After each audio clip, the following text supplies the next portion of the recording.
ایک गांव में एक गरीब आदमी अपने बीवी बच्चों के साथ रहता था। वो पेशे के एतबार से मोची का काम करता था। फिर एक वक्त ऐसा आया जब उसके पास गंदुम खरीदने के लिए भी पैसे नहीं थे। इसने अपनी बीवी से कहा कि वो इस गांव से हिजरत करके शहर जाना चाहता है और वहां जाकर अपनी किस्मत को आजमाना चाहता है। मोची अगले दिन शहर की तरफ रवाना हो गया। वहां इसने बाजार जाकर आवाजें लगाना शुरू कर दे, पुराने जूतों की मुरम्मत करवाओ और अपने पुराने जूते बिल्कुल नए जूतों की तरह चमका लो।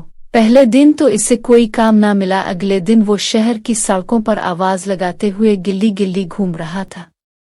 अचानक इससे पीछे से आवाज आई। इसने मुड़कर देखा तो एक बूढ़ी औरत अपना पुराना जूता लिए खड़ी थी। इसने मोची से कहा कि इसके जूते की मुरम्मत कर दो। इसने बूढ़िया के घर के बाहर पेड़ ही पर बैठकर उसके जूते की मुरम्मत कर दी। जब काम मुकम्मल हुआ तो बूढ़िया ने इसकी मेहनत की कीमत पूछी। इसने कहा 1 सोने का सिक्का। इसने अपना थैला पकड़ अलिफ और अगली गिल्ली में चल पड़ा। अचानक एक और खातून की आवाज आई और उसने भी इसे अपने जूते मुरम्मत के लिए दिए। मोची ने इसके जूते की मुरम्मत की और अपना मुआवजा लेकर चल पड़ा। मोची ने मेहनत करके कुछ दिनों में इतने पैसे कमा लिए जिनके बाद इसने घर जाने का फैसला किया।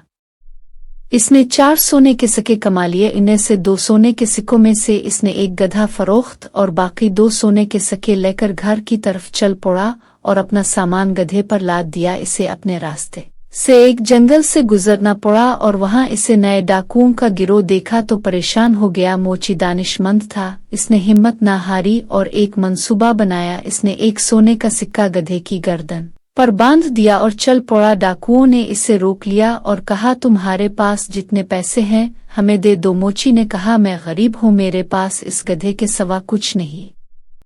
सुनते ही गधा देखा और उसके गिले से सोने का सिक्का जमीन पर गिर पड़ा। इस पर डाकुओं के सरदार ने पूछा ये सोने का सिक्का कहाँ से आया। इसके बाद इसे मारना शुरू कर दिया। आखिरकार मोची ने उन्हें कहा कि वो सब कुछ बताएगा। मोची ने कहा ये गधा सुना पैदा करता है। सरदार ने कहा ये गधा मुझे बीज दो और फिर हम तुम्हें जाने देंगे। ये सुनकर मोची ने कहा मैं ऐसा नहीं कर सकता। सरदार ने कहा मैं इसके बदले 50 सोने के सिक्के दूंगा। मोची रजामंद हो गया और उसने उनसे कहा बारी बारी हर एक के साथ इस गधे को रखना वरना आखिर में तुम सब आपस में पैसे के लिए लड़ते रहोगे। मोची ने उनसे 50 सोने के सिक्के लिए और अपने घर की तरफ रवाना हो गया।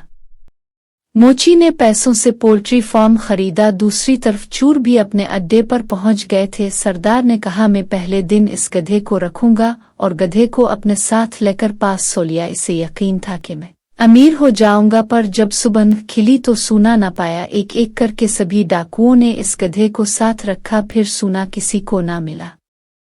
अब तमाम डाकुओं को ये यकीन हो गया था कि मोची ने हमसे झूठ बोला है। वो मोची के घर की तरफ चल पड़े। वो फार्म में काम कर रहा था। इसने जब डाकुओं को आते हुए देखा तो वो फौरन अपनी बीवी के पास गया और उसने कहा जब वो डाकू घर पहुंचेंगे और मेरा पूछेंगे तो उन्हें बताना कि मैं फार्म में काम कर रहा हूं और हमारे कुत्ते टॉमी को मुझे बुलाने भेजना। जब डाकू पहुंचे तो इसकी बीवी ने ऐसा ही किया। अगरचा मोची घर के पीछे बैठा इंतजार कर रहा था। जब टॉमी को बुलाने पहुंच गया तो वहां से बुलाने के लिए दूर गया। इतने में मोची घर के पीछे से आ गया। ये देखकर डाकुओं के सरदार ने पूछा तुमने हमें धोखा दिया है, ये गधा सोना नहीं देता। इस पर मोची ने कहा कि आज मेरे पास जो भी है इस गधे का ही दिया हुआ है। सरदार ने कहा ये कुत्ता भी हमें बेच दो। इस पर इसने कुछ देर तो इनकार किया, लेकिन जब 40 सोने के सिक्कों की पेशकश हुई तो इसने हामी भर ली और उन्हें कुत्ता भी दे दिया। जब